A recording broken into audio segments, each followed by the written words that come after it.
여러분, 요즘 주식 계좌 안녕하신가요? 저는 안녕하지 못하는데요. 요즘 어딜 가나 주식이나 관세 이야기가 많이 들리는 것 같아요. 최근에는 제가 주로 부동산 이야기를 많이 하고 있지만 주식 하락이 너무 심하다 보니까 이 얘기를 하지 않을 수 없었는데요. 저는 2021년부터 미국 주식 투자를 하고 있고 지수를 추종하는 ETF 중에서도 TQQQ, 속슬 같은 3배 레버리지 ETF 상품만 매일 사고 팔고 있기 때문에 여러분들보다는 제가 더 손실이 크지 않을까 싶은데요. 이럴 때 저의 현재 상황이나 과거 경험들을 나누면 이 하락장을 견디는데 조금이라도 도움이 되지 않을까 싶어서 카메라를 켰습니다. 지금 나는 답이 없어서 주식 계좌를 쳐다보고 있지도 않다. 이제라도 손절을 해야 될까? 이런 고민을 하고 계신 분들은 오늘 영상 끝까지 보시면 좋을 것 같습니다. 많은 분들이 가장 궁금해 하시는 게 과연 지금이 바닥일까? 아니면 더 떨어질 수도 있을까?입니다. 4월 2일부터 8일까지 S&P 500 지수가 12%나 떨어졌어요.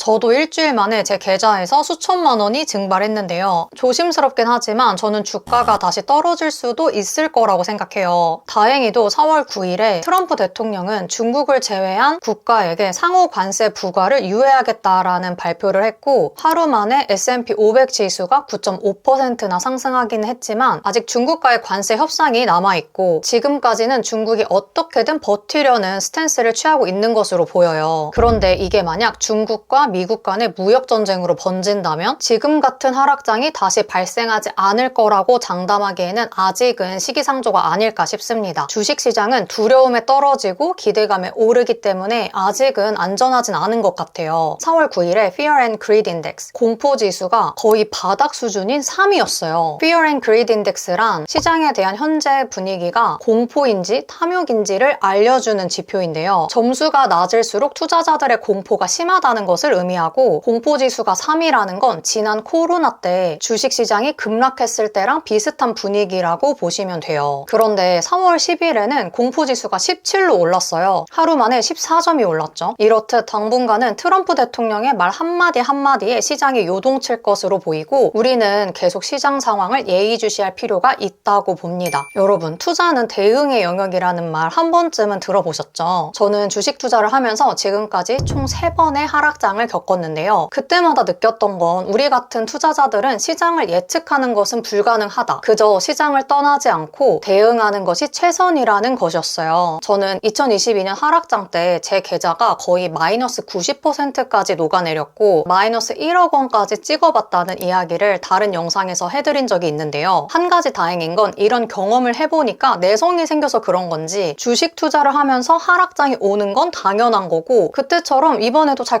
극복해야겠다라는 생각이 들더라고요. 그런데 이게 말이 쉽지 실제 하락장을 겪는 분들은 솔직히 하루하루가 우울하고 견디기 어려우실 거예요. 그래서 지금부터는 제가 과거 하락장을 어떻게 대응했는지 그 이야기를 해보려고 합니다. 투자에는 정답이 없기 때문에 제 경험을 참고만 해주시면 될 것 같아요. 지금 이런 생각을 하고 계시는 분들이 있을 거예요. 아, 주식이 이렇게나 많이 떨어질 줄 몰랐는데 역시 나는 주식 투자랑은 궁합이 안 맞나 보다. 당분간 아무것도 하지 말고 그냥 존버를 해야겠다. 원래 돈을 벌려면 공포에 사서 탐욕에서 팔아야 하는데 대부분의 사람들이 거꾸로 하고 있습니다. 실제로 하락장을 경험한 적이 있는 분들 그리고 주식 투자를 오래 하신 분들은 최소한 지금이 기회라는 것을 알고 있고 오히려 추가로 매수할 현금이 부족한 것을 아쉬워하고 있어요. 저도 그렇고요. 2022년 하락장 때 주식을 더 사서 물타기를 하자니 돈은 없고 그래서 저는 손해를 보고서라도 일부 매도를 한 다음에 계속 매수를 해서 평단가를 낮췄습니다. 근데 주식 초보자한테는 손실을 확정짓고 매도를 한다는 게 절대 쉽지 않아요. 저도 처음에는 아니 내가 돈을 벌려고 주식 투자를 시작했는데 손실을 보고 파는 게 말이 돼? 이렇게 생각했어요. 그리고 그냥 기다리다 보면 원금이 회복이 되겠지 이렇게 희망 회로를 돌렸는데 거의 1년 동안 주식이 계속 떨어지니까 원금 회복이 절대 쉽지 않더라고요. S&P 500 지수 추종 ETF인 스파이의 그래프를 보면서 말씀드릴게요. 2022년 1월부터 10월까지 하락장이 지속되었는데 이때 약 25%가 떨어졌어요. 만약 내가 2022년 1월에 고점에서 매수를 했고 이후 하락장이 시작되었는데 아무것도 하지 않고 그냥 가만히 있었다면 다시 원금을 회복하기까지는 2년의 시간이 필요했을 거예요. 반면에 하락장에서 매도를 하고 매수를 하면 평단가가 낮아지기 때문에 원금 회복을 더 빨리 할 수 있고 이후 주가 상승으로 인한 이익도 얻을 수 있어요. 여기까지 보셨다면 이런 생각이 드실 거예요. 근데 가만히 있으면 손해를 안 보는 거 아닌가요? 어차피 주가가 다시 회복이 된다고 하면 매도를 해서 손실을 확정 지을 게 아니라 그냥 가만히 기다리는 게 나을 것 같은데요. 하지만 그 당시에는 주식이 올라서 원금 회복이 될지 안 될지를 알 수 없었어요. 지금에 와서야 원금 회복이 되는데 2년의 시간이 필요했다는 걸 알 수 있지만 당시에는 그게 5년이 될지 아니면 영원히 되지 않을지 아무도 몰랐죠. 만약 우리가 어차피 미국 주식은 우상향한다는 강한 믿음이 있다면 지금과 같은 대폭락장이 와도 아무런 걱정이 없을 거예요. 어차피 시간이 지나면 자연스럽게 회복이 될 테니까요. 하지만 많은 사람들은 지금이라도 팔까요? 하락장이 언제까지 지속될까요? 이런 걱정을 계속해서 하고 있습니다. 왜냐하면 내 돈이 사라지는데 그냥 아무것도 하지 않고 버티기만 하는 건 어렵기 때문이에요. 그래서 저는 손실을 보더라도 평단가를 낮추기로 했고 덕분에 하락장을 잘 빠져나올 수 있었어요. 지금 보여드리는 표는 제가 당시에 블로그에 기록했던 내용 중 일부인데요. 2022년 하락장 때 적극적으로 대응을 했던 계좌는 0.2%의 손실만 보고 원금 회복을 할 수 있었습니다. 반면 너무 무서워서 그냥 냅뒀던 계좌는 여전히 손해가 심각했고요. 그래서 저는 이번 하락장 때도 손절을 하고 현금을 만들어서 계속 매수를 이어나갈 계획이고요. 제 경험이 이제라도 손절을 해야 될까를 고민하고 계시는 분들에게 결단을 내리는데 조금이라도 도움이 되면 좋겠어요. 제가 하락장을 겪으면서 주식 투자에서 가장 중요한 건 바로 현금이라는 걸 깨달았는데요. 여러분, 작년에 워렌 버핏이 애플 주식을 50%나 매도하고 현금 비중을 최대로 늘린 것 알고 계신가요? 지금 와서 생각해보면 이분이 하락장을 예측한 건가 싶고 역시 투자의 대가는 다르구나 한 번 더 감탄을 하게 되더라고요. 워렌 버핏은 이런 하락장을 또 한 번의 자산 증가의 기회로 삼아서 저평가된 주식들을 쓸어 담고 상승장에선 이익을 많이 보고 매도를 하겠죠. 저도 하락장에서 주식을 계속 매수하다 보니까 만약 내가 현금이 더 많았다면 평단가를 더 많이 낮추고 하락장을 더 빨리 탈출할 수 있었을 텐데 이런 생각이 들더라고요. 얼마 전까지만 해도 따박따박 들어오던 월급의 가치를 몰랐는데 꾸준히 들어오는 현금의 소중함을 새삼 다시 깨달았습니다. 그래서 오히려 지금 같은 하락장이 본업을 더 열심히 해야 할 때이고 필요하다면 수입을 좀 더 늘리기 위해서 부수입에도 관심을 가져야 할 때라고 생각해요. 아이러니하게도 저는 부동산과 주식 하락장을 모두 겪으면서 부수입에 관심을 가지기 시작했고 지금은 이렇게 컨텐츠를 만들고 있는데요. 여러분도 월급의 부수입을 만들 수 있는 또 하나의 창구를 미리 마련해 둔다면 다시 언제 올지 모를 하락장을 만났을 때 아주 든든한 지원군이 될 거라고 자신 있게 말씀드릴 수 있습니다. 마지막으로 제가 상승장에 이건 잘했다 싶었던 것들을 말씀드릴게요. 지금이 만약 바닥이고 주가가 계속 상승하게 된다면 이 점을 꼭 기억하시면 좋을 것 같아요. 상승장에 투자금을 늘리지 않기. 제가 지난 하락장에서 마음고생을 진짜 많이 했던 이유가 바로 상승장에 신이 나서 투자금을 늘렸기 때문이에요. 그나마 다행인 건 투자를 하려고 대출까지는 받지 않았다는 건데요. 상승장에는 돈을 계속 버니까 아니 이 정도면 대출 이자를 감당하고도 남겠는데? 이런 생각이 들다 보니까 과감하게 투자금을 늘리기가 쉬워요. 인간의 욕심은 끝이 없으니까요. 하지만 하락장을 겪어보니까 이게 결국 독이 되어서 돌아온다는 것을 깨닫게 되었고 작년에 미국 주식 시장이 정말 좋았지만 저는 투자금을 늘리지 않았습니다. 대신 주식시장이 지나치게 과열되었다고 판단해서 위기 상황에 투입할 수 있는 비상금을 조금 마련해 두었는데요. 지금 생각하면 참 잘했다 싶어요. 비상금이 있으면 하락장에도 평정심을 유지하는 데 도움이 되더라고요. 지금은 좀 더 기다렸다가 주식이 더 떨어지면 이 비상금으로 추가 매수를 해야겠다 생각하고 있어요. 투자금을 늘리는 건 상승장이 아니라 하락장에 해야 한다는 거 이것 꼭 강조드리고 싶어요. 지금 미국 주식 계좌를 보면서 괴로워하시는 분들이 많을 텐데요. 저 역시도 과거 하락장을 겪으면서 밤잠을 설쳤던 날도 많았고 지금도 하락장이 처음은 아니지만 마음이 마냥 편하지만은 않아요. 물론 그때보다는 맷집이 생겨서 걱정보다는 대응을 하는데 집중하고는 있지만 요즘 같은 하락장을 처음 겪는 분들이라면 얼마나 마음이 괴로울까 공감이 갑니다. 그런데 적어도 이런 상황을 어떻게 극복할 수 있을까를 고민하고 계시기 때문에 지금 이 영상을 여기까지 보셨을 거라고 생각해요. 여러분, 이럴 때일수록 절대 주식시장을 떠나면 안 되고 오히려 기회로 삼으셔야 됩니다. 저도 미국 주식에 대해서 아무것도 몰랐던 초보자였지만 하락장을 원동력으로 삼아서 5년째 투자를 하고 있고요. 작년에는 수익도 많이 만들어서 양도세 걱정을 하게 되었어요. 저는 재테크를 하는 이유가 가족이 행복할 수 있는 안정적인 미래를 만들기 위함인데요. 물려받을 게 많은 금수저가 아닌 이상 제가 직접 부딪히고 경험하면서 배워야 하는 것들이 대부분이더라고요. 그래서 앞으로도 부동산이든 주식이든 계속 투자를 할 거고요. 실패와 성공에 상관없이 그 과정을 모두 공유 드릴 테니까 여러분들도 지금 상황이나 고민들을 댓글로 남겨주시면 서로 힘이 될 수 있을 거라고 생각해요. 그럼 오늘 영상이 도움이 되었다면 구독과 좋아요 부탁드리고요. 저는 다음 영상에서 뵐게요.